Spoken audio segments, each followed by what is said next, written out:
Good morning, class. So I'm glad it worked out this week that I was able to come on Thursday to be with you guys since you were doing ACT exams on Tuesday. And I will try my best today to make our discussion about editing and movement for cinema a little more exciting than your ACT exams. How's that sound? Good?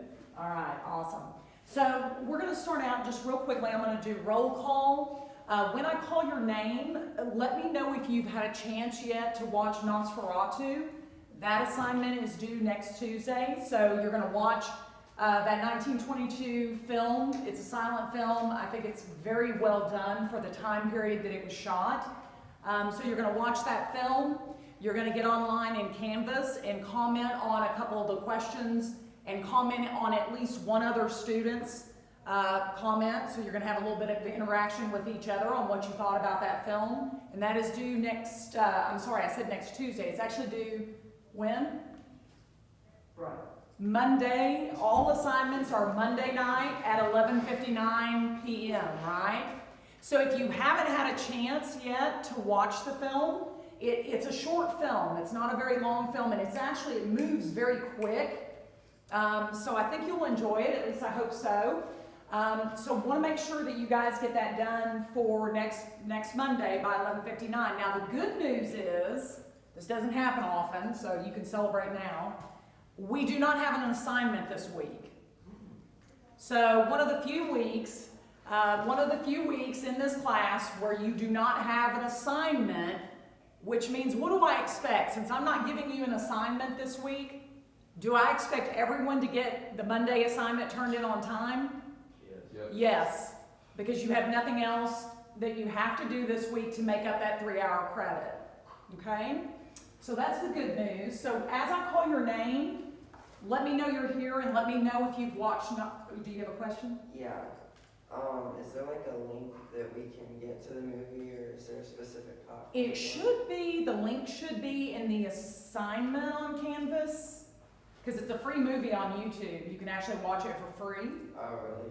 Yeah, so if you go in that assignment document, it should have, actually it's in the module. It may just be in the module where it tells you that, are you in Canvas right now? Yes. Do you see a link for it? I can actually pull it up. If you're already in there, you can tell me what you see. I did not see a link for it, no. Okay. Let me pull it up. Let me pull it up real quick, because there should be a link in there for you. Has anybody watched it in this class? I know a handful of students. Okay. Was there a link in there for you to click on to watch the film? I watched on Amazon Prime. Oh, you went to Amazon Prime? Okay. Let me pull it up. I clicked on the website on NWACC, it wouldn't let me because school district, I think, so I just went on my phone and watched it. Oh, okay, but was there a link though for you to click on, like if you wanted to watch it from home? There's a picture where I think you could click on. Yeah, so there is a picture, a thumbnail, and if you click on that thumbnail, that is a link to the free version of it on YouTube. Now, you guys may not be able to access that when you're here in the building for security purposes. I don't know what the security settings are, but if you want to watch it from home, you should just be able to click on that link and it'll bring it up on YouTube. You can also just search up Nosferatu and you can find it. Yeah, yeah. There's other. Thanks, Anthony.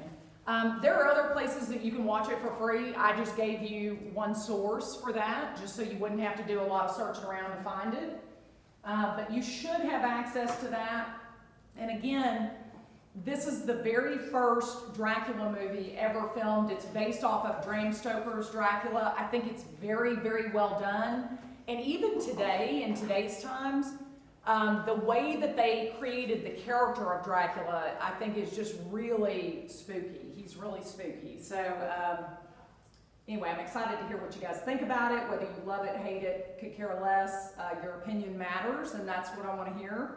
So, okay, let's do roll real quick, and I'm going to take this down because you don't really need to see this as I'm doing it. Caleb. Yeah. I've not watched it yet. Not watched it yet, okay. Wesley. I have not watched it. Have not watched it yet, okay. Moises. I haven't watched it yet. Haven't watched it yet, okay. John. I have not watched it yet. Okay. Kaysen. Here, I have not watched it yet. Watched it? Okay. I know there's a few people in this class that have watched it, because this is the only class that has gone in and done some of the online discussion. So kudos to you guys.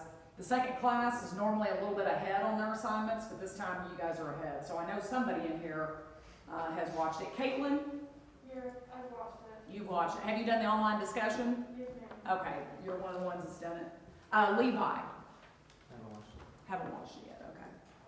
Thomas, I'm planning to watch it tonight. okay. Okay. Oh, run, don't walk. Lex, she's not here today, right? Is she in the drumming thing, or is she's in the drumming? Okay, so we'll mark her down as.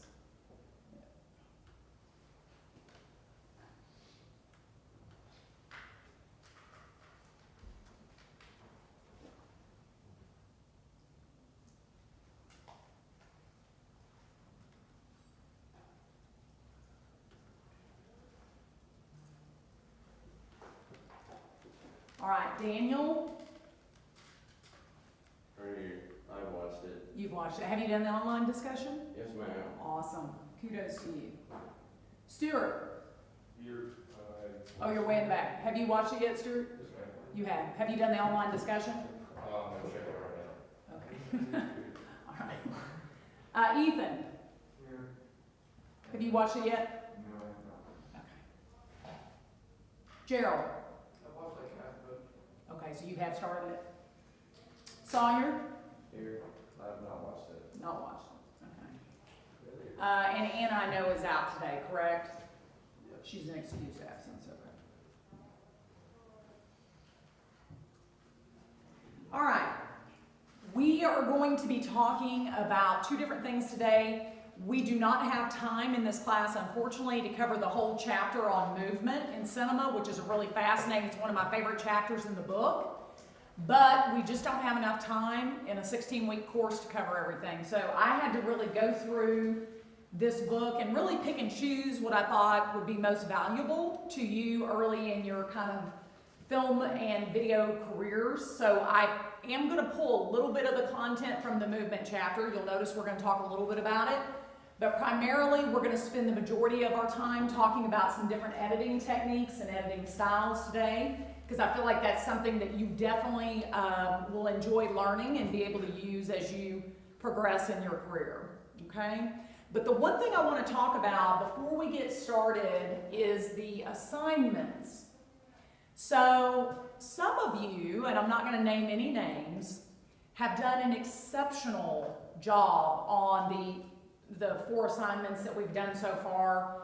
You've, paid close attention to the film that you were watching, or the scene you were reviewing, or the trailer that you were reviewing, and you did a really great job of describing to me what you saw and what you thought worked well. Whether it was certain shots that you highlighted from the scene or the trailer, to the character proxemics and what that meant for the scene. Some of you have gone into a really good level of detail that has helped me visualize actually what you're talking about, okay? That is reflected in your grade, okay? So if you went into detail in describing what you saw and you used the terminology I'm teaching you in this class, and you talked about specific shots, specific angles, you talked about the lighting, whether it was high key, low key, high contrast, and what that meant to the scene. You talked about the sound design used. Was there narration? What kind of music? You went into detail about that. You talked about the basics of the film, right? When was it shot? Who produced it? Who directed it? Who were some of the actors in it? That is all information that the better you describe it, the better your grade's going to be.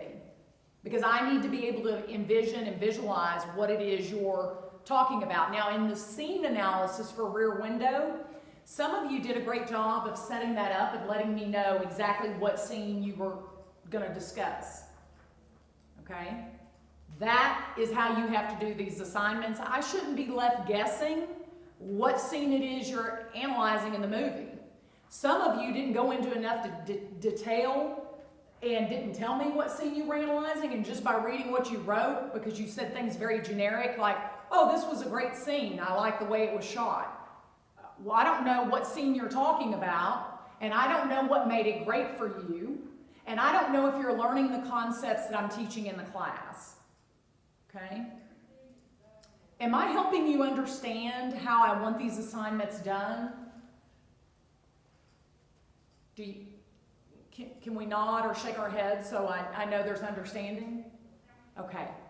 So, the other thing I want to mention on the assignments, because there were a handful of people both in the first and the second class that thought the grading rubric that was provided in the assignment document was for you to use to grade what you thought about the film.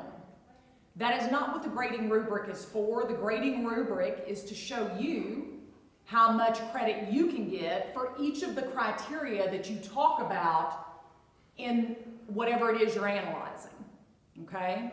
So the basics, if you don't give me the basics of the film, if you don't tell me who produced it, who directed it, who starred in it, when it was filmed, the location, if you don't tell me any of that information, then I'm going to deduct up to 5 points if that's what it says that's worth. If you don't talk about the photography in the scene, then I can deduct up to 10 points for you not covering that. Okay? That is what the grading rubric is for. It's to show you how much each of those criteria are worth in the assignment. Okay, does this make sense? Are we understanding now what the grading rubric is for? It's not for you to grade the film, because if you pick a trailer, I'm going to assume the trailer you're choosing is something you enjoy watching, so it would obviously get a good grade from you, but that doesn't tell me what you know. Okay? So the rubric is to show you how I'm grading your work. Okay? Is everybody clear on that? Yes? Okay. Unfortunately, because some people turned in some late work and then didn't do it correctly, so it was turned in late, which would get some deduction on points, and then it wasn't done correctly. So that is going to be reflected in those grades for that assignment. Now the good news is, I think I've created one opportunity later in the semester where I've created some bonus points that you can get. So, make sure from now on out that you're getting stuff turned in on time. And if you have any issue with submitting something on Canvas, you shouldn't. But if you do, what is your backup? You're going to email it to me, but don't send it to me as a Google Doc. I cannot open the Google Docs you send me. I don't know why. There must be some security setting with me not being an Ignite staff person. I can't open what you're sending me. So if you've sent me a Google document, know that it has not been graded, because I can't open it and read it. So you either need to copy and paste it into an email, or you just need to send it to me as a Word doc. Okay? Any questions? I want everyone to do well in this class. I really do. I hope it shows in the amount of work that I put into this class for you guys, that I want you to learn and do well. That's my goal for you. But you need to meet me halfway, right? Because I can't take the course for you. So you've got to meet me halfway. All right, good. So let's get started.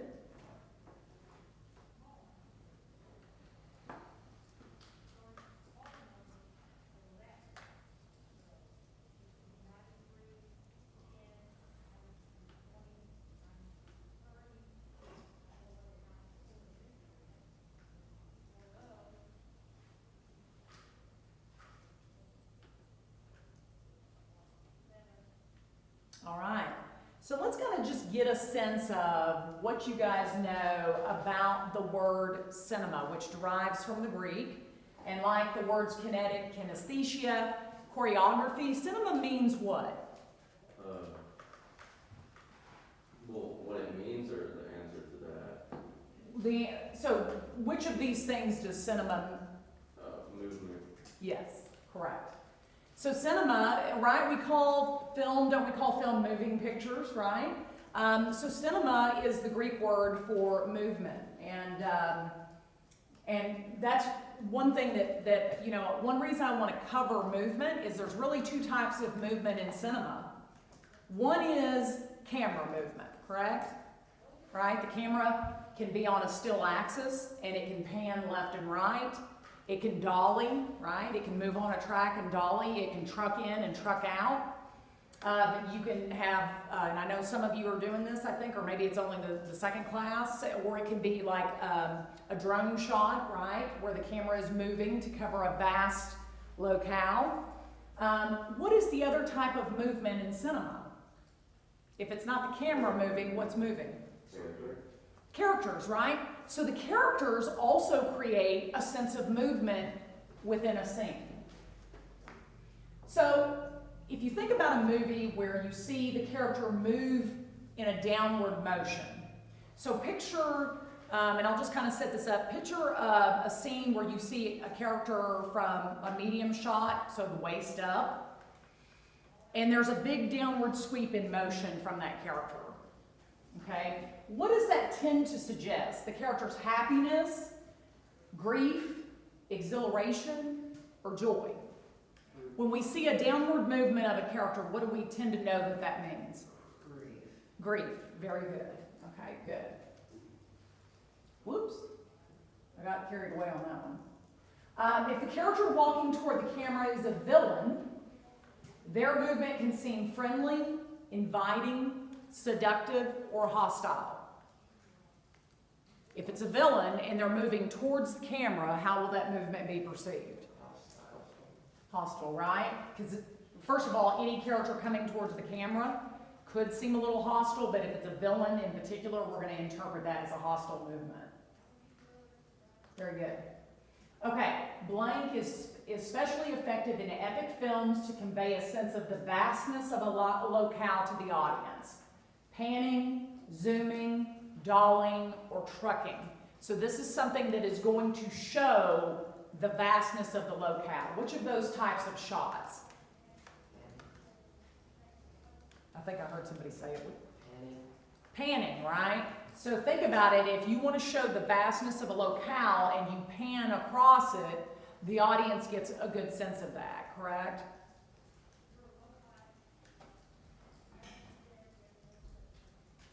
Okay.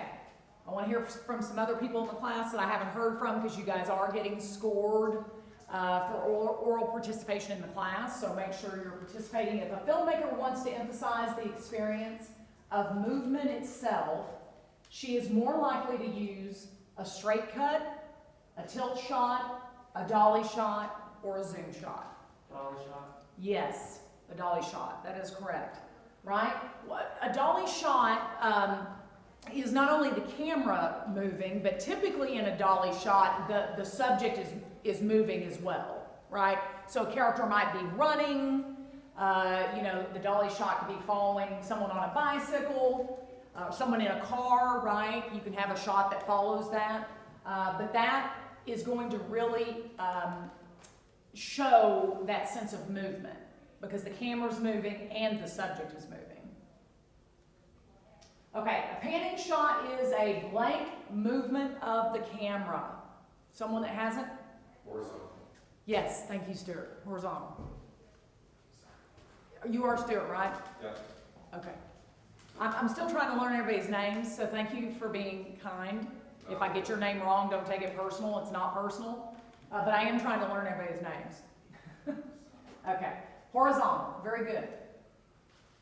One of the best reasons to use the pullback dolly or the crane shot is to A, reveal the larger context, B, create a sense of stability, C, move us up closer to the subject, or D, help us juxtapose two shots. Reveal the larger context. Yes, Daniel. Thank you very much. Did I get your name right? Don't tell me. Tell me. Gerald. Okay, Gerald. I'm going to get there. Very good. Reveal the larger context. All right, so we're going to look at, before we get into the different styles of editing, we just want to look at some of the basic fundamentals. This may be very much of an overview for you guys because I'm sure you're already learning editing, right? Or you're doing editing. Kind of help me, where are you right now? Uh, Well, what are you using? What do you use for your editing? Premiere. Premiere? Okay. Good, so some of this may be an overview for you, but it sets the stage. So shots in a film tend to acquire meaning when they are connected or juxtaposed with other shots that are structured in a sequence, right? That is why I think editors are some of the best storytellers. Because depending on how they edit that sequence of shots together can convey a whole different story. Would you agree or disagree? Agree? Right? I've seen a film, and this is from some of my personal experience with film, I have seen two different editors take the same footage and create completely different stories just by how they juxtaposed and connected the shots together, and how they chose different details to emphasize over others. The film had a completely different meaning. Okay?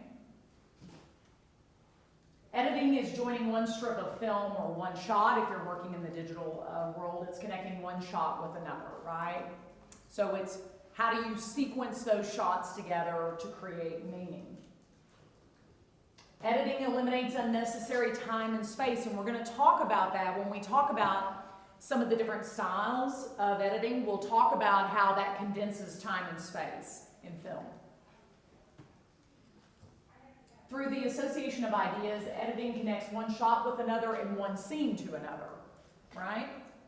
So think about movies that you've seen where there's a logical connection of the scenes, right? Where one scene kind of logically leads to the next scene, logically leads. And then think about other films that you've seen, like the movie Crash that I showed you a couple weeks ago, where the scenes don't necessarily logically connect, right? So how you put those scenes together can also convey meaning and help you tell the story, okay? Editing represents what critic Terry Ramsey referred to as the syntax of cinema. So literally editing is almost like the grammar of cinema, because it's how you take fragmented shots and scenes and put them together, almost how you would choose the syntax in a sentence. Okay?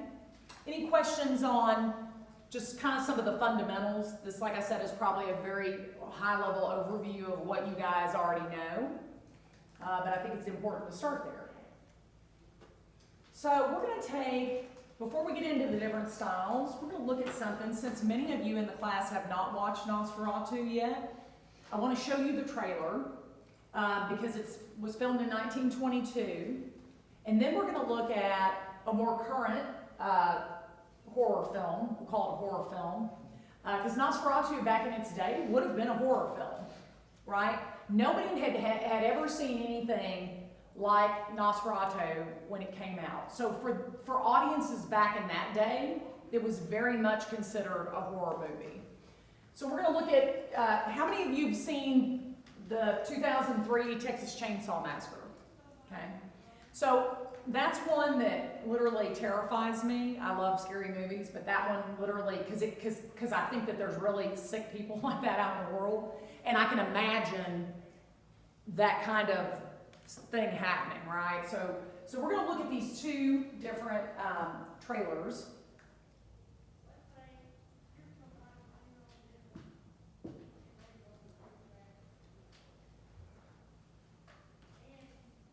Oh, actually, you know what? I did this to make it easier on myself. I actually have them already up.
show you the next trailer, and then we're gonna talk about how the movement in these two trailers is different. Now, if you had seen that trailer, would you, if I hadn't assigned it, would this be a movie that you'd wanna watch? Based on what you saw? Okay, you know, Gerald? Anybody else have an opinion? You would not watch it based on the trailer, okay? No. No, okay. All right. So, this was the trailer for that original movie. Have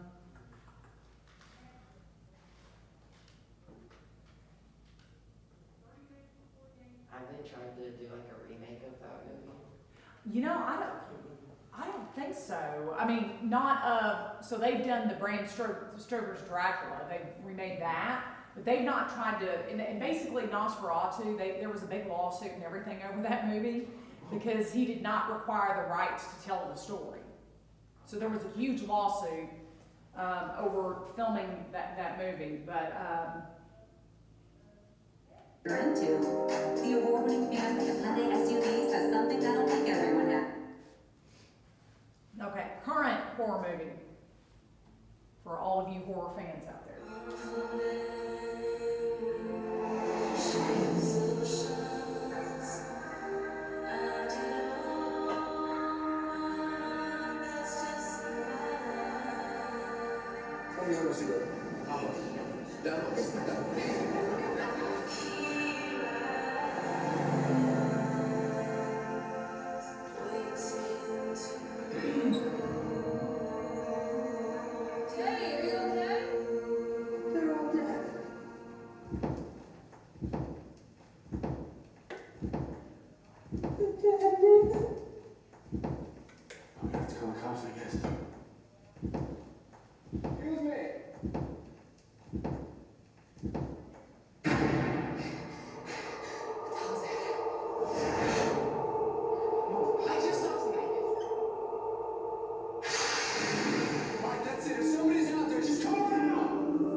Okay. Now, not all of you like scary movies, but if you do like scary movies, who would go see that movie? Okay, all right. All right, so I love that movie. I love Nosferatu too for different reasons, but I love the Texas Chainsaw Massacre because it scares me to death. I tend to get really scared by things that I think could be real. Versus like Freddy Krueger, I remember growing up watching the Freddy Krueger movies. They didn't really scare me because I was like, it was so unrealistic. It's like, now that didn't scare me. But like this kind of stuff where it's about sick, twisted people, that kind of stuff really scares me. So what did you notice, now that you've seen kind of an older scary movie trailer and a newer scary movie trailer, from a movement perspective, which was slower or faster in these two trailers? That one was a lot faster and different and stuff. Right. So you notice in the current trailer, very quick cuts, right? Jump cuts, right? Not even cuts to the same scene. It was jump cuts. You don't even know what you're looking at, but it's creating suspense because of the cuts being really fast. And what else? They didn't show the killer at all. They didn't show what? They didn't show the killer at all. Right, okay, so part of what makes this scary is we don't ever know who's chasing them, right? Or we don't know what the bad person is yet, right? And even when they do show with the chainsaw, we don't see their face. So a lot of what creates tension in this one is what they don't show, right? And we talked about how you can create different emotions in their audience based on what you show and what you don't show, right? Notice in this trailer too, what did they use that was kind of unique that was not used in the older trailer?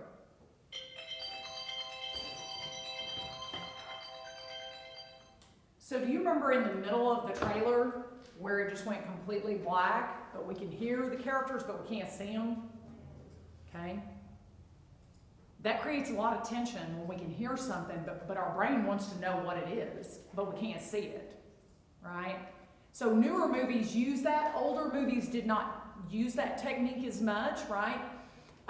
What did you notice about Nosferatu as far as the types of shots?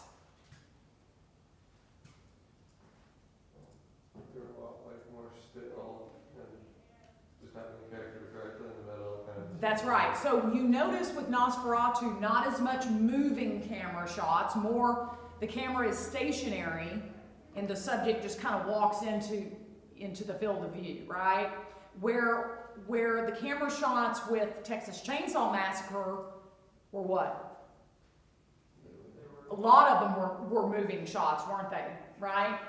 And I don't know if you noticed, but there was a couple of oblique angles in the Texas Chainsaw Massacre where she's running to shut the, whatever you call that, storm cellar door. And so the angle is kind of an oblique angle of her running over to do that. Again, creating that sense of tension and discomfort with the audience, right? Because that's not kind of how we look at the world. So it's, again, making us feel more uncomfortable in that situation. Okay, good. So let's move on. And let me shut these out so I don't get confused when we come back, because we've already seen these two.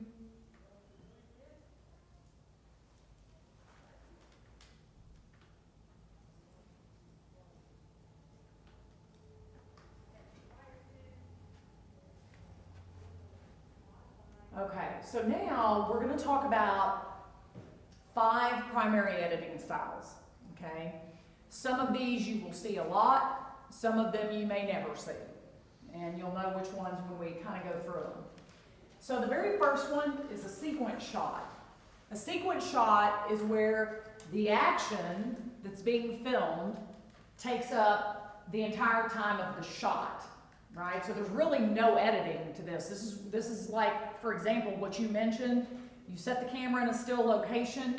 You let the action play out in front of the camera. Sometimes these are longer sequences, and the camera is just capturing the whole scene, okay, without any editing. So that is a sequence shot. You will notice a lot of sequence shots in Nosferatu.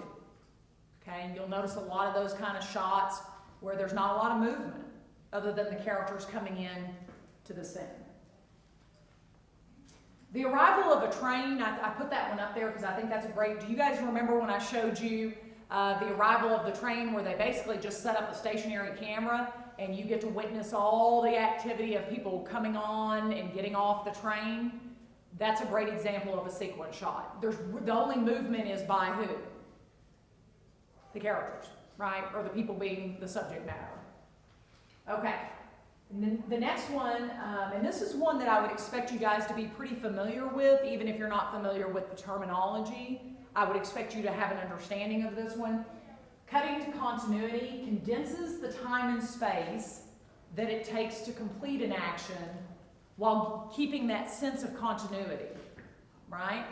So think of an event, and actually I'm going to walk you through an example here in a minute, but think of an event that might take 45 minutes in real life to play out. That could play out in film in how long? 5 minutes.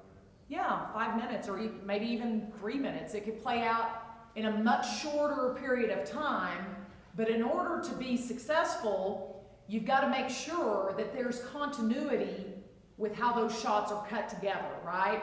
So in other words, if I show a shot of a character and I'm walking out the door, let's say I'm going off the frame this direction, but the next shot you see of me, I'm doing something the opposite direction, it's going to be confusing to the audience, right? So you've got to keep that sense of continuity.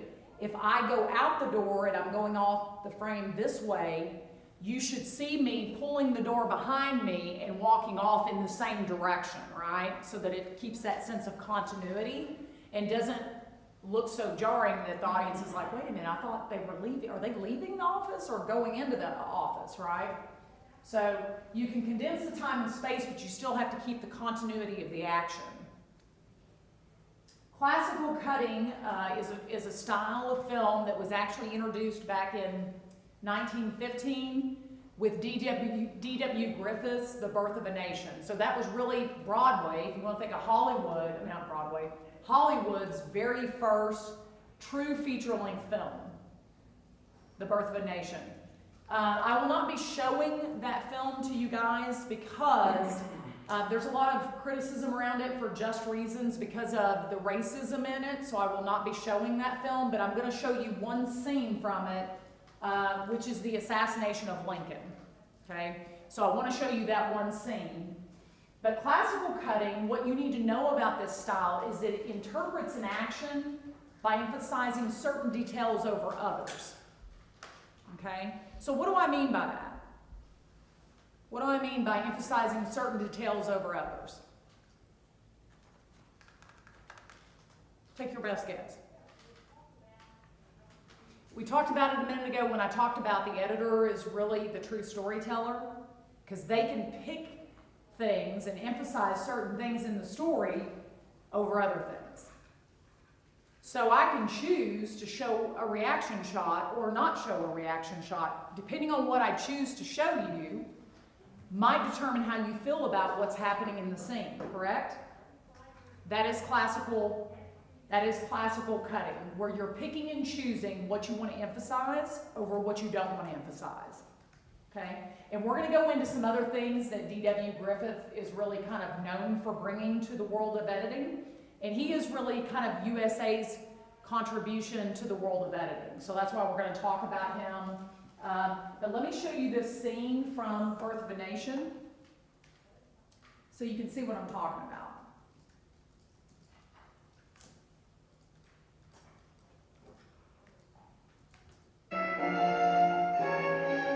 This film came out in 1915. It is a silent film.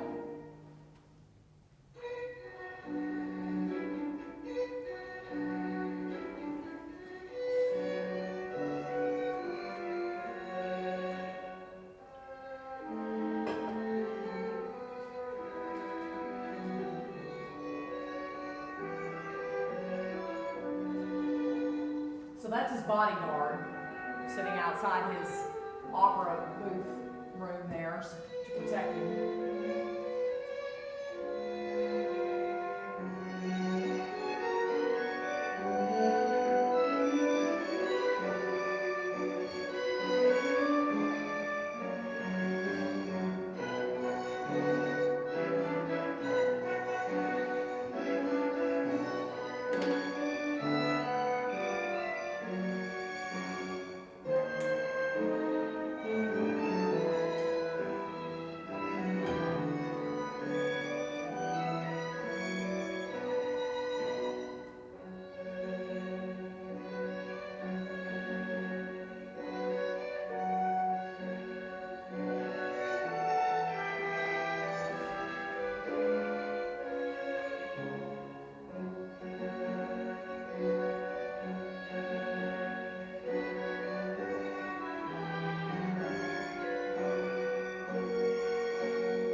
chaos ensues there.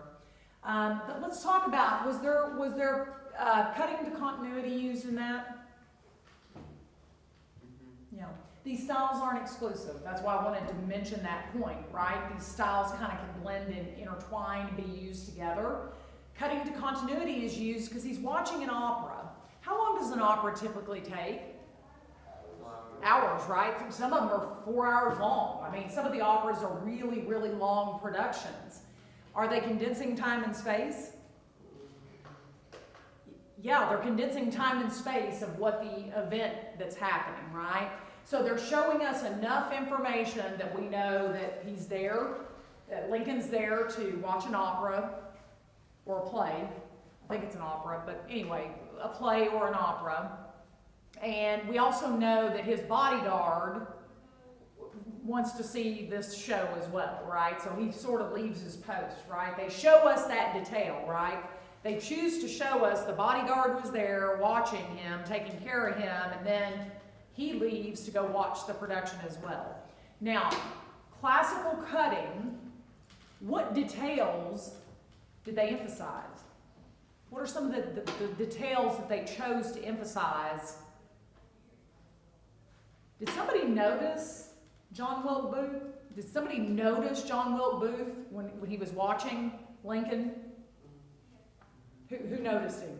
People nodding. Yeah, so a female audience member saw him, and you see her kind of lean over and whisper to whoever she's with, like, who's that guy over there? And the guy kind of laughs, like, oh, I don't know, you know.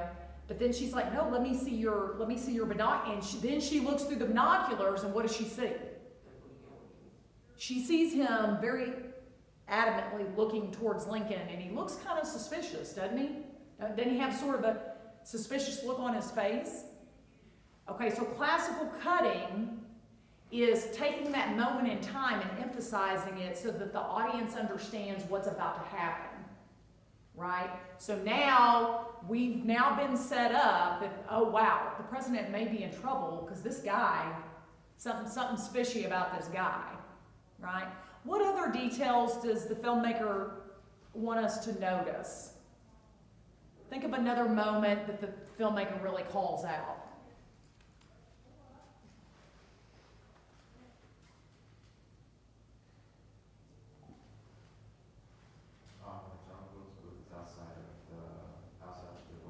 Yes, yes, like that moment in time, probably in real life would have been very quick if you think about it. But the filmmaker chose to really drag that out, right? He has him peek through the eye hole and get a good idea of where Lincoln's sitting. And then he comes back and he kind of makes sure he knows his plan, right? You see him cock the gun. That's almost in a close-up of him cocking the gun. Then we see him kind of struggle getting the door open, right? So the filmmaker definitely emphasizes that moment to build the tension of what's about to happen. Okay? Any questions on classical cutting? And you understand the difference in cutting to continuity, which is condensing the time and space. Like I said, these styles can be interwoven. We saw both of those in this clip, correct? We saw cutting to continuity, and we also saw some classical style. Okay.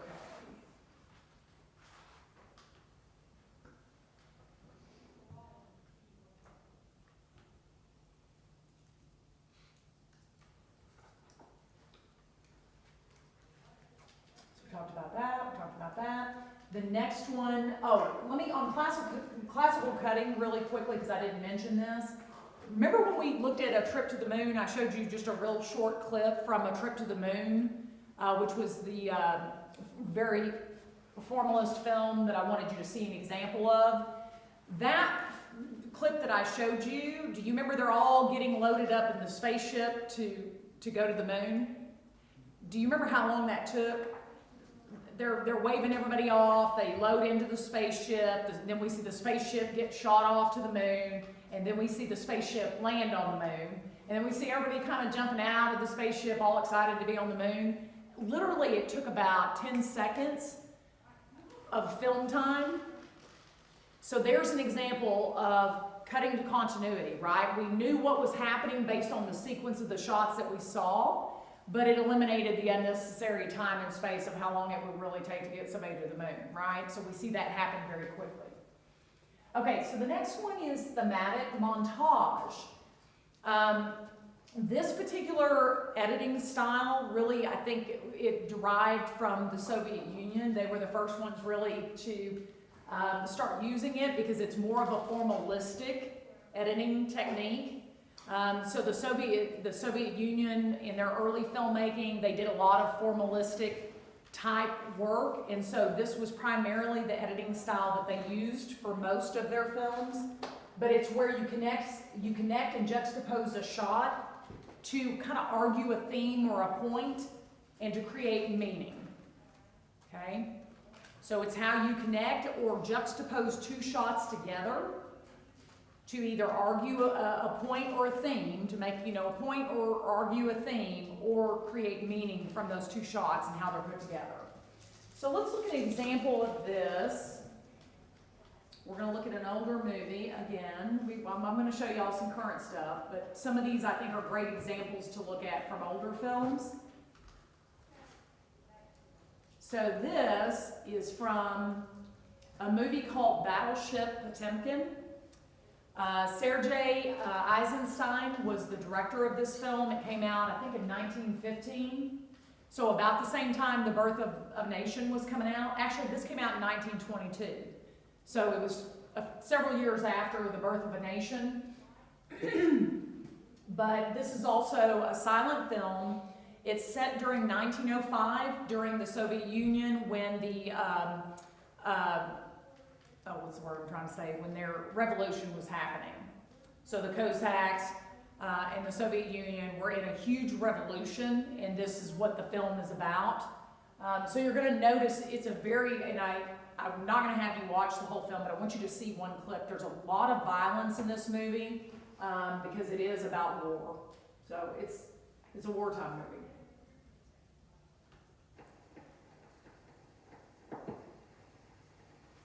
And I'm going to take you to 9 minutes in the film. So what is happening here, the citizens are revolting against the government, and so what you're about to see is the Cossacks are coming in and basically randomly just killing people, okay? But this is the most famous scene. This is why I'm showing. This is the most famous scene from this movie, and you'll notice the thematic montage used in here.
from that film.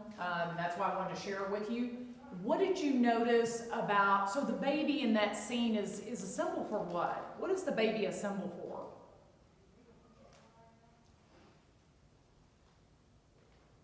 Can it protect itself? No? Could it be a symbol maybe for innocence? When we think of babies, you know, they haven't been corrupted by the world yet, right?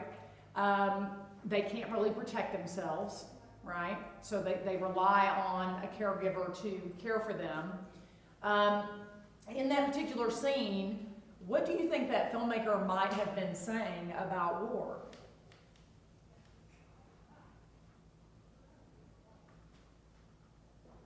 What do you think their view on war probably is? Violent, deadly. Yeah, right. And killing of innocent people, right? I mean, we see, you don't see it because they don't show it, but when you see the guy doing this, he's killing the baby as the baby gets down to the bottom of the stairs. So that's what that last shot is the killing of the baby, the killing of the innocents. War is almost, when we go into war, our own innocence is killed by violence, right? So there's a lot of symbolism in this movie, which is very common for thematic montage. In thematic montage, you see a lot of symbolism in the movie. What did you notice what did it keep going back and forth between? What were the shots going back and forth between? The soldiers marching and then the people. Yeah, right? So remember when we talked about it's how you connect or juxtapose the shots to make a point, right? So it would go from the soldiers marching and shooting to the people running, chaos, right? And so it really gives us a sense of how chaotic that time during war can be, right? Any questions on thematic montage? Again, just want you guys to have some background with that and know that it's really kind of derived from the Soviet Union and some of the filmmakers in the early 1900s that were making more formalistic type films. All right. Is this interesting to you guys, or we're going to get to some more modern stuff here in a minute? But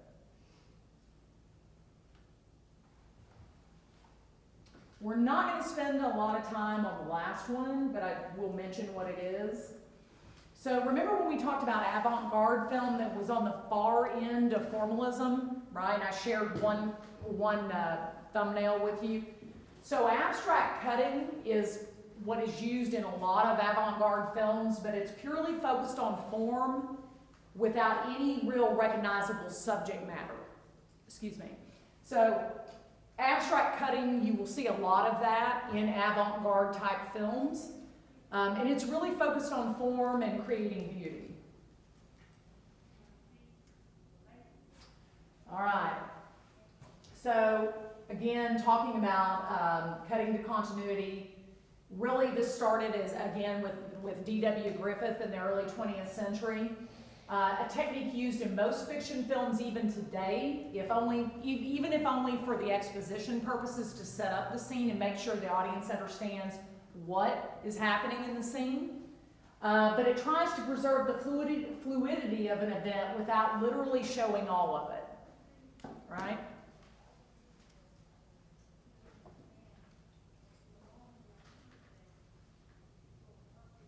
I don't know what happened there. It skipped a slide.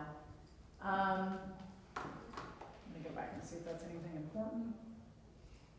I must have some weird, oh yeah, here, it's my example actually. So let me look this here, there must be some animation there. So remember when we talked about eliminating time and space out of a scene? So here's an example. You have somebody who's leaving work, okay? So you see the person enter the corridor as she closes the door to her office. Then the next shot, you might see her leaving the office building, right? So first you see her leave her office, then you see her walk outside the building. Next, you might see a shot of her getting into her car. The fourth shot might be her driving along the highway somewhere.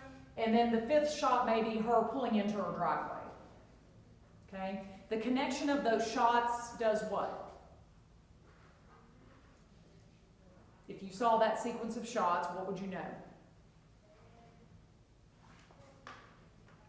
She's heading somewhere, like she left her building and she's like on her way to something. Yeah, right? We know, now that drive to get home could be a 30-minute drive for her, but we may see it in less than 10 seconds from 4 to 5 shots, right? So that is cutting the continuity, an example there.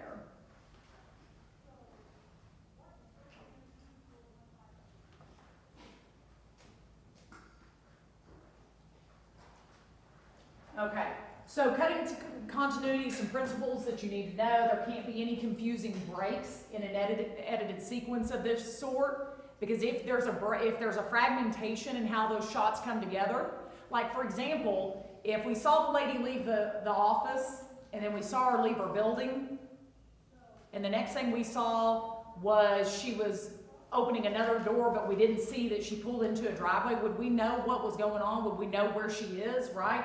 You can't fragment that. You have to make sure that the sequence of shots that are used doesn't confuse the audience, okay? All movement is carried out in the same direction on the screen to avoid confusion. That's what I gave you an example of. If I'm walking out and the next shot you see, I'm going a different direction coming out, that doesn't work, right? All the movement has to be carried out in the same direction to avoid confusion. We talked about the importance of cause and effect relationships. So important in film. You can't just see somebody do something without a cause for it, right? Every action we see on screen should be cause and effect related, or it doesn't make sense to the audience. We don't know why we're seeing it. We don't know why the character's doing that. So cause and effect, very important, especially in cutting to continuity. We've talked about that.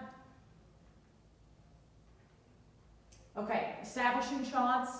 Everybody in here, do you know what an establishing shot is? Yes. Okay, establishing shot, you're going to take a wider shot, usually either a long or extreme long shot to establish the locale for a scene. How often do we usually see establishing shots? How often? Very often. Would you say? Very often. Okay, but specifically, when do we usually see establishing shots? The start of the scene. The start of any new scene, right? So any new scene that we haven't been to that location before, we're going to see an establishing shot to help us understand where the action's taking place. Good. Okay, let's look at some modern stuff. I don't think I actually have these open.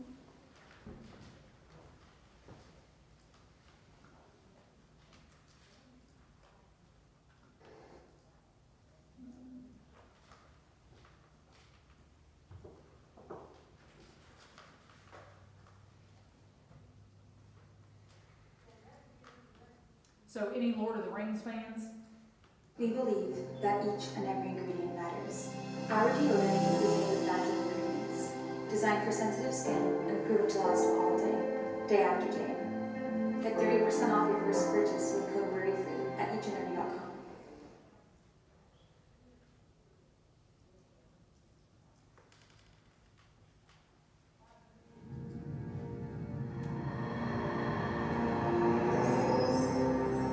Legend tells of a ring created by an ancient evil that gave its wearer the power to enslave the world. Believed lost for centuries, it has now been found. Is it secret? Is it safe? This is the one ring forged by the Dark Lord Sauron. Sauron needs this ring to cover all lands of second darkness. He's seeking it all his thought is better than everything. No one knows it's here, do they? Do they, Gandalf?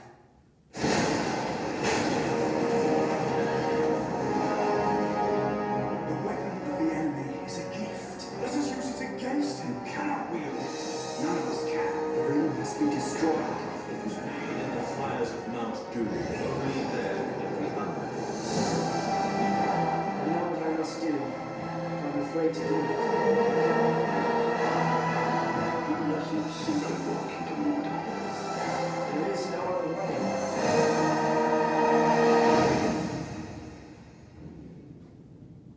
There's something down there.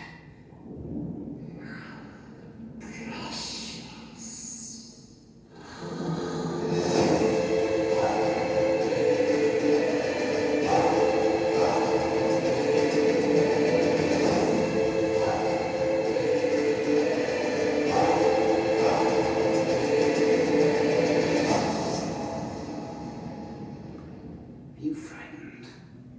Yes. Not nearly frightened enough. Okay. Tell me just, what did you observe in that trailer? Just any observations. No, I'm not looking for anything specific, just what did you observe? Bunch of shadows. There's a bunch of shadows. Okay, a lot of shadows and lighting, okay. What else did people observe? Movie has a lot of action. Okay, okay. What, did you notice anything about the pacing of it? I was gonna make a note about, they really wanted to show the landscape, Uh-huh. and like where they were shooting. Yeah, so there's a lot of really expansive, long, extreme long shots where you really get a sense of the location. They're cutting to continuity, and it was like a lot of the movie in the trailer, because it started with like him meeting Gandalf and then Yeah. going and meeting the other people. Like it Yeah. was like a really long, like large amount of the story that was really short. Right, that's kind of given to you right up front. They use a little, so one thing in this movie that we haven't seen, or in this trailer, they use narration to kind of set up the story for us, don't they? So if we don't know what it's about, they're kind of giving us sort of that setup through the narration. Another thing in this trailer that I thought was very kind of interesting is the pacing in it. Because it speeds up towards the end of it, but there's moments in it where they almost create tension by slowing everything down. There were 3 shots in there where they slow everything down, and it's really slow, but it creates a ton of tension, and then they speed it up. So I thought they did a really nice job of changing the pacing in the trailer to keep it interesting. The other thing I noticed is they have a lot of close-up shots. Did y'all notice all the close-up and extreme close-up shots, not only of the ring, but they're showing the fire, blazing it in the fire. They're showing close-ups of the horses. There were a ton of close-up shots that almost make you feel like you're right there in the action while it's happening. Okay. Anybody want to see that movie that hadn't seen it? I'm embarrassed to say that I own the trilogy and I still haven't watched it yet, but after seeing the trailer, because somebody used this trailer for their assignment, their trailer review, and I watched it and I thought, oh yeah, this looks like a movie I would enjoy. So I do want to see it, but I haven't seen it yet. Okay, let me close out these things that we've already seen. Okay, come morning, we're going to watch an indie. This is actually my first film that I produced. So let's take a look at this.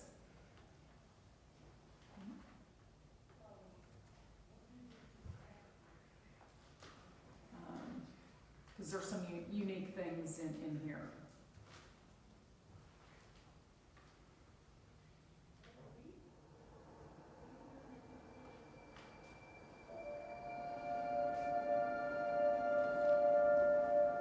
It's gonna get dark soon. It's gonna be too late. Should both stay.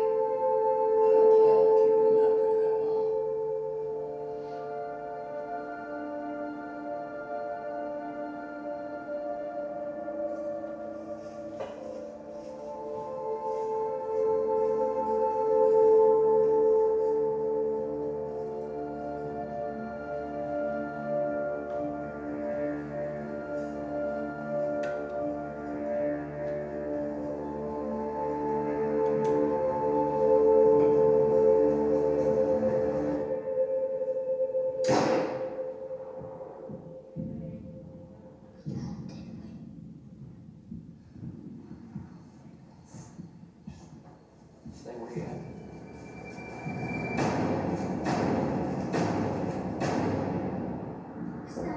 Can't say anything, do you? Why? It's dead on my paper, that's why. Now I got to go finish it. Floyd, can you tell? Why don't you just go down and stick your hand in the river? I told you you shouldn't take him with you. We're gonna be fine. We don't choose to be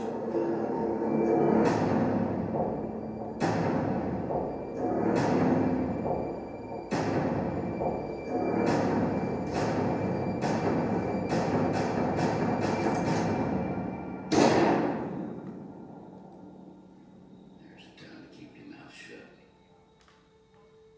This will be one of them times.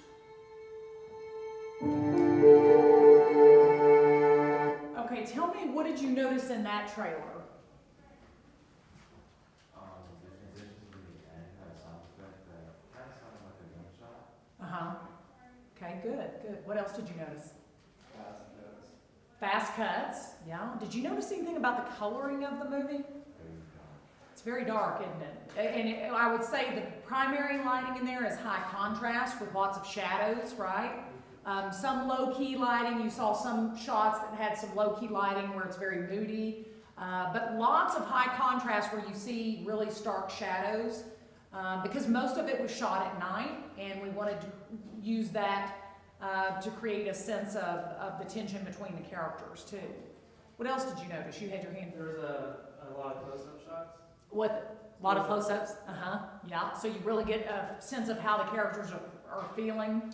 Yep. What else?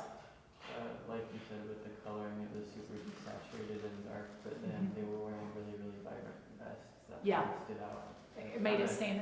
It made them stand out, and it sort of emphasized that, like, I don't know, them shooting it Yeah. was sort of an accident.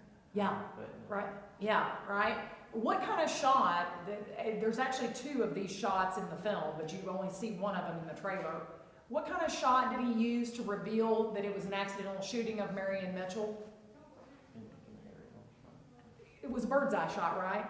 So you see the bird's eye shot over Marion Mitchell's body when the grandfather walks up and realizes they've accidentally shot their neighbor, right?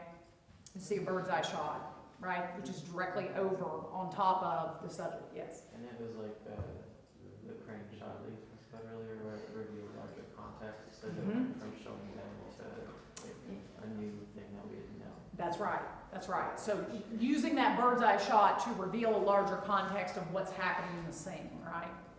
What else did you notice? Anything else? The colors, were they cool or warm in the film?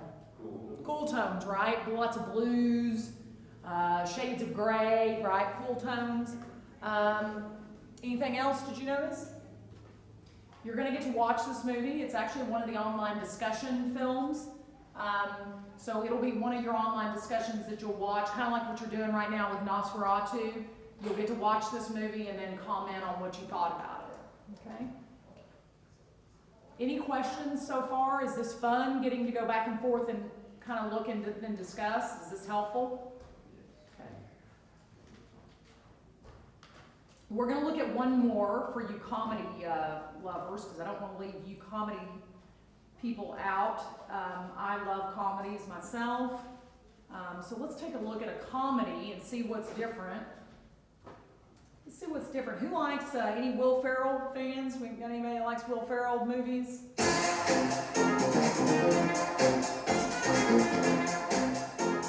Any Talladega Night fans?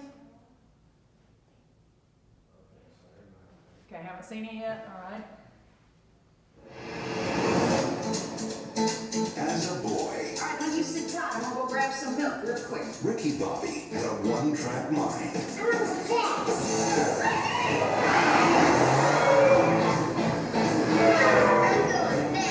30 years later, things changed.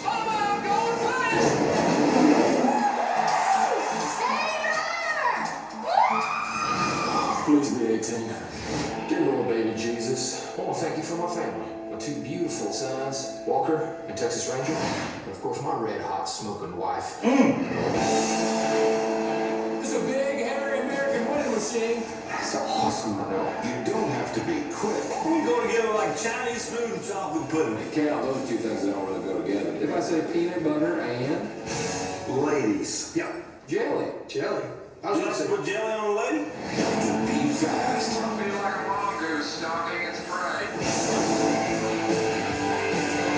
From the guys who brought you Anchorman. Well, the big news is that NASCAR has gone French. I am coming for you, Lucky Booby. And the 40-year-old virgin. Thumb beside your microphone? Feel free. Absolutely, man. My thumb beside your baby. You're not gonna want to wash that forehead. Will Ferrell is Ricky Bobby. Yeah, it's the real deal down there. Ricky Bobby is not a thinker. You don't drive with your eyes. You gotta feel the road. Ricky Bobby is a driver.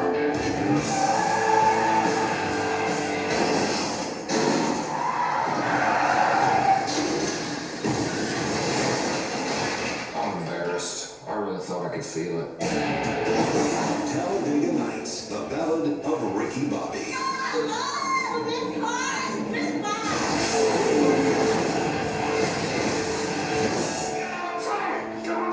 Here they are, on fire, Ricky Bobby! Help me, Jesus! Help me, Jewish God! Help me, Tom Cruise! All right, little Ricky Bobby. What'd you notice in that trailer? Bare naked granola. Satisfying enough for a bear, clean enough to be. Hold on, I couldn't hear you over the TV. Somebody said something, but I couldn't hear. I mean, I've seen the movie, I didn't know what it was from the title, completely forgot about it. Yeah. What'd you notice about the movie? Oh, lots of more colors for sure, it's not that big. Yeah. Yeah. Lighting was what? Lighting in this was very different. High key, low key, high contrast. High key is bright, right? High key is brightly lit. You notice most of the scenes very brightly lit. You mentioned, Stuart, warmer colors. What else did you notice? The comedy of the trailer was really based on like their stupidity and stuff, and so there was like a lot of dialogue between the two characters and Yeah. like, over the shoulder shots because they like built off of each other and like emphasized each other's like. Yeah. So the acting, you got to see a little more of the characters interacting together in this versus like come morning, you didn't see a lot of the characters necessarily interacting together, right?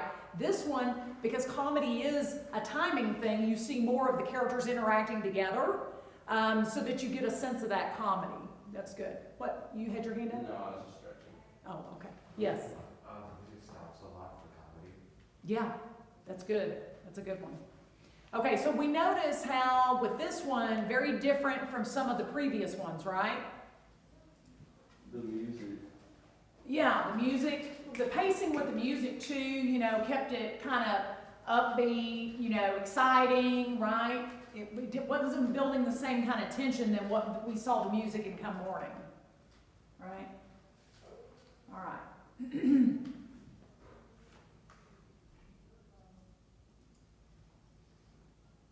I want to get to a couple of concepts. We're going to skip a few things because I want to make sure we can talk about the master shot technique and the 180 rule. Did you guys know the 180 rule? If you know the 180 rule, I'll skip it. Is that something y'all are familiar with? Yes. Yes? Okay, I hear one yes. I'll cover it real quick because it's super easy. Let's cover master shot real quick. So the master shot technique is one of the aspects that W.D. Griffith kind of came up with when he was developing his techniques for classical cutting. Is that the slide I'm on? Yeah, okay. So basically a master shot technique is where the director will first shoot a long shot or a wide shot of the whole scene. Okay? So the first time, they're going to run through it. The camera's going to be set back far enough where they capture the whole scene. And that serves as the master shot. That's why it's called a master shot technique.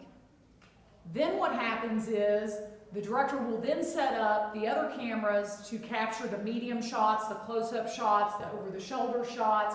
They'll run through that same sequence a number of times to capture those other shots. And then the editor has what to work with?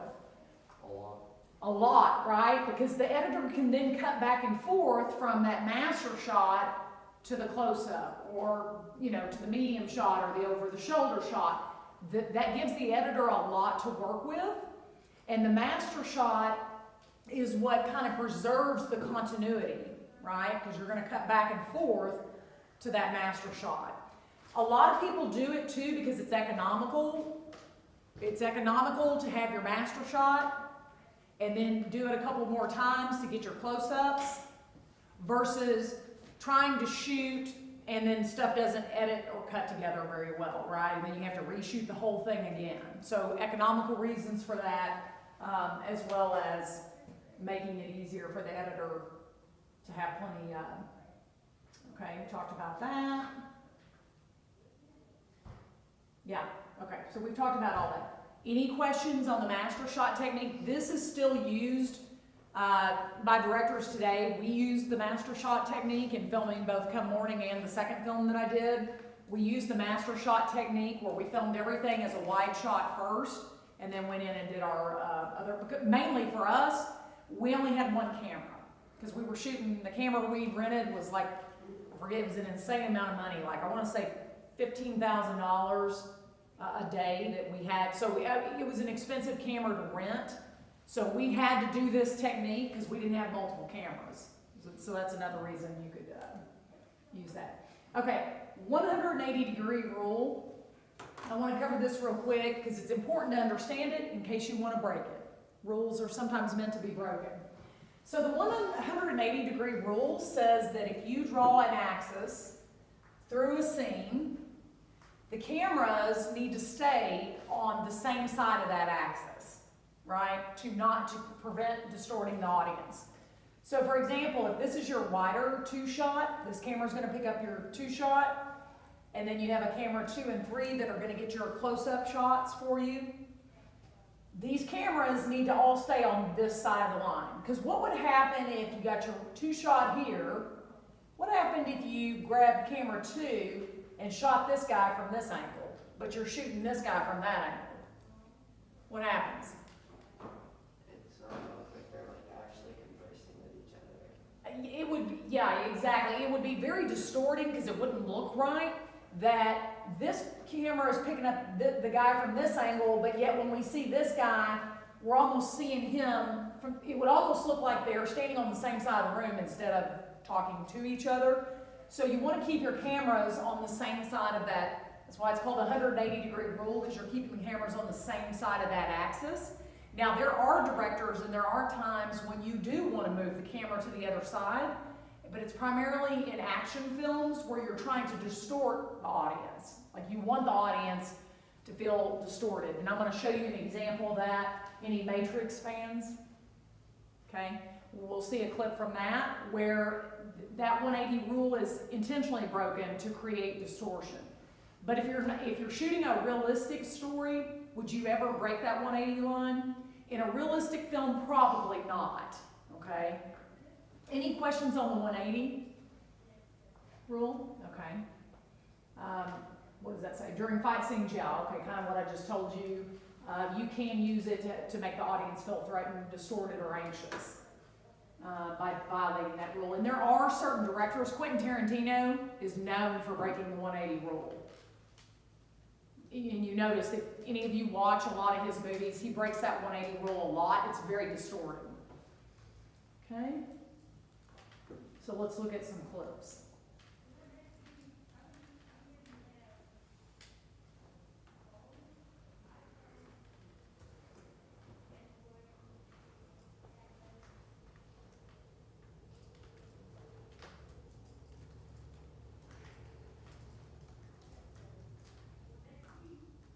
The future of the Supreme Court is in danger like never before. The DSCC is the only committee solely dedicated.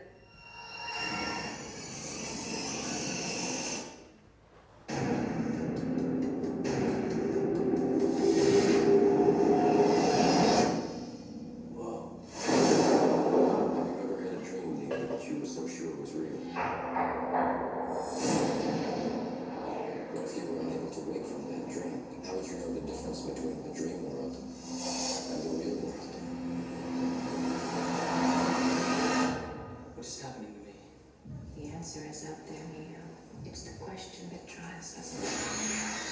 What is the Matrix?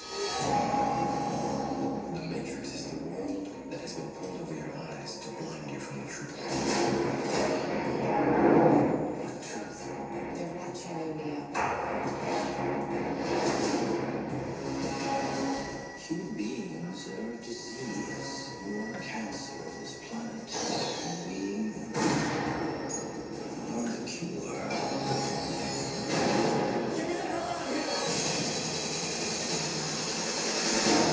Welcome to the real world.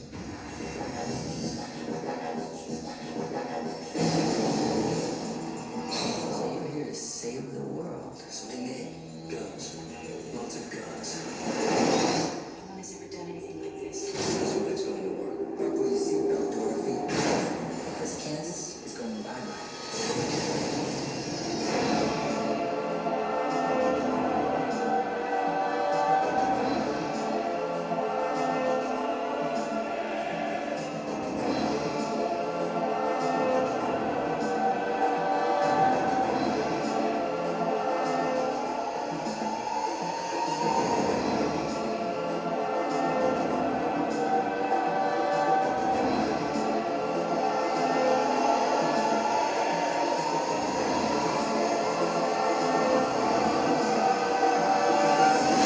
Unfortunately, no one can be told what the Matrix is.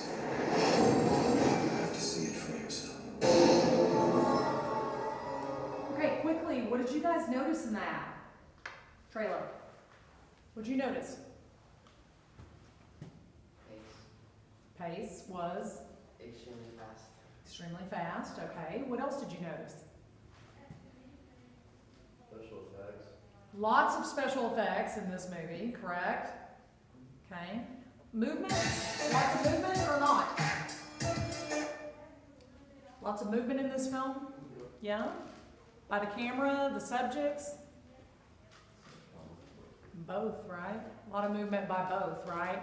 And we see things in this particular trailer that we haven't seen, which is kind of the camera going almost 360 around certain subjects, right? Where the bullet's coming and we see the camera go all the way around that character, right? So we see a lot of movement from, what colors did you notice in this film?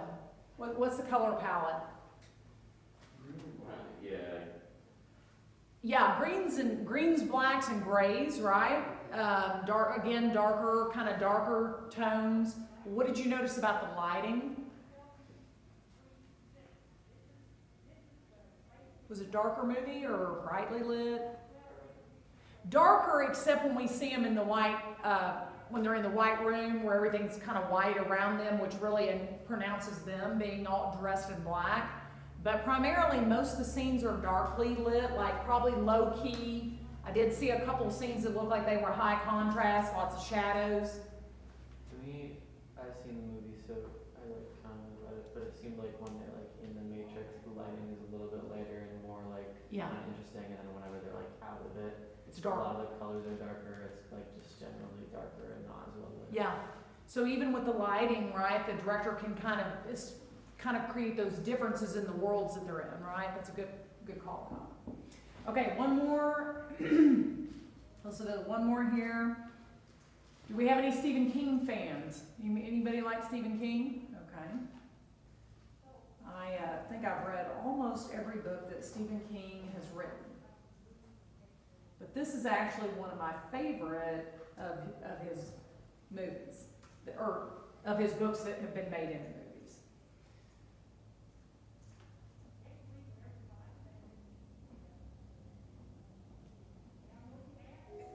Cheez-It snapped. How's it taste? It's so thin, crispy, and cheesy. And I just want to keep eating it. Snapped. So good, we may run out of cheese.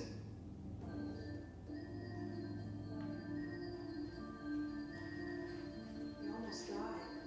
You have a compound fracture of the tibia in both legs, and the fibula in the right leg is fractured too. And as soon as the road's open, I'll take you to a hospital. In the meantime, you've got a lot of recovering to do.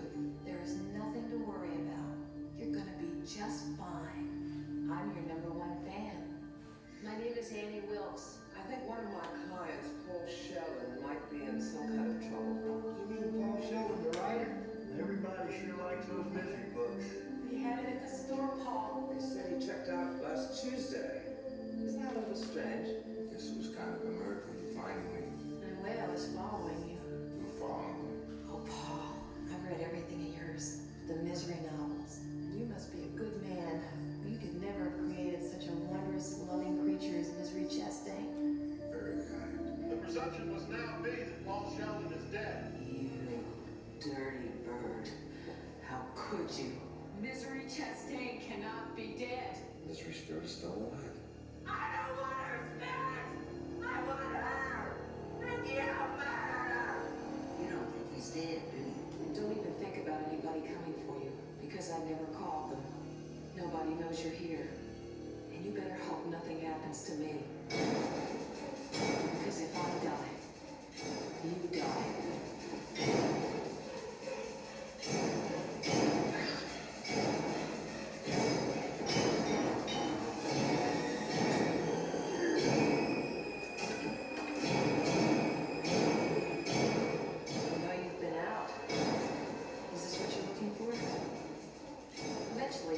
Accept the idea of being here. Annie, whatever you think about doing, please don't do it. Annie, for God's Shh, darling. Trust me. God's sake. It's for the best. God, I love you.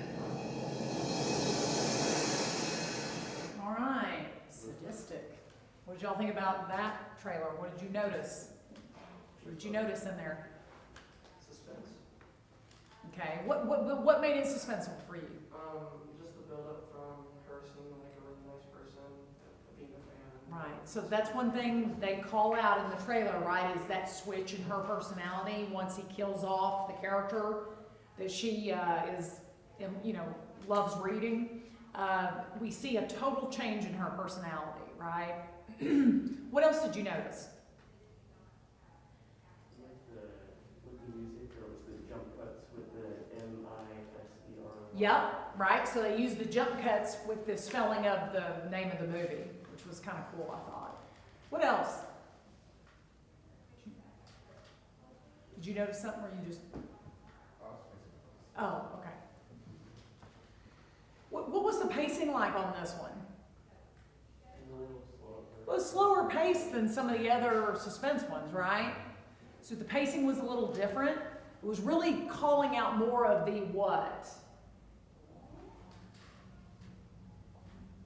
Calling out more of the what? It was focused more on the development of the characters, wasn't it? We kind of get to really see who she is. And we also kind of get to see Paul Sheldon's dilemma, don't we? I mean, here he is. He's stuck there. He can't get away from her. And she's basically torturing him. So, yes, did you? No. Okay. Colors in this movie? Yeah, they start out kind of cooler, so we notice the cool tones in the beginning. But then, once he realizes he's trapped there and can't get away, they start bringing in some warmer tones, because warmer tones can make people feel a little anxious. The reds, the oranges. I don't know if you noticed that, but they start bringing in some of those warmer tones once he's trapped. Okay. Lighting, what did you notice in the lighting? Lots of lighting, not very many shadows. Yeah. So that's in the beginning. I don't know if you noticed in the beginning when we think she's all nice and what a great person she is for taking care of him, the scenes are a little more brightly lit. But then once her character turns, did you notice the lighting got a lot dimmer? The scenes are more dimly lit at that point. Yeah, I think that the lighting is supposed to create like a feeling of kind of like trappedness. Yeah. Like, Yeah. it just Gloom and makes doom, right? It's Sheldon's gloom, and like he can't go anywhere, so it's kind of his gloom and doom. That's all we're going to have time to cover today, but I do have some additional things that are in the slide deck. So I'll send that out to you guys. There's only like 3 or 4 slides we didn't get to cover on thematic montage. So I'll send it out and you guys can look at that at your leisure. And what are you gonna be working on for Monday night? Nosferatu, and getting in your online discussion. All right, thank you guys very much. I hope this was fun today. And I look forward to seeing you on Tuesday. We're gonna be talking about screenwriting. Yes? Oh, well, come on up.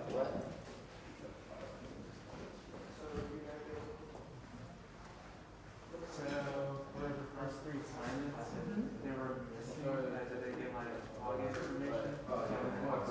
And so for some reason, I wasn't able to log in. And I also found out that I graded wrong because I graded it.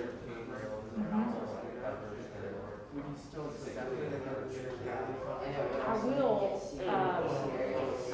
We're gonna get some points to help confirm it, so.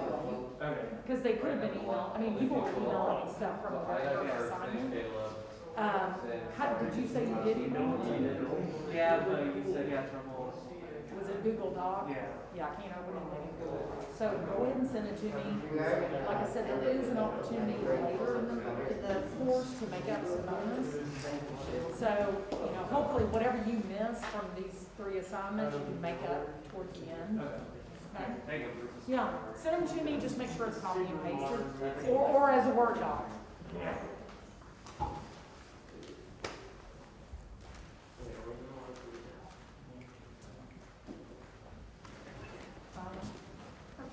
Thank you, you too.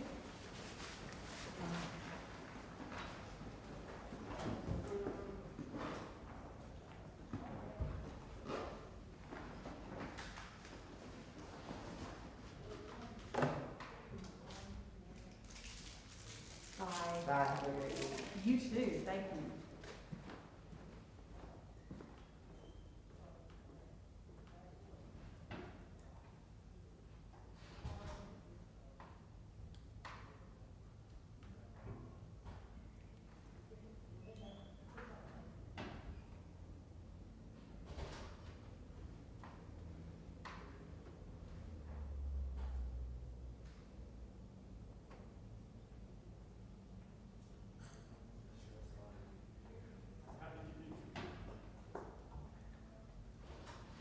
How was it?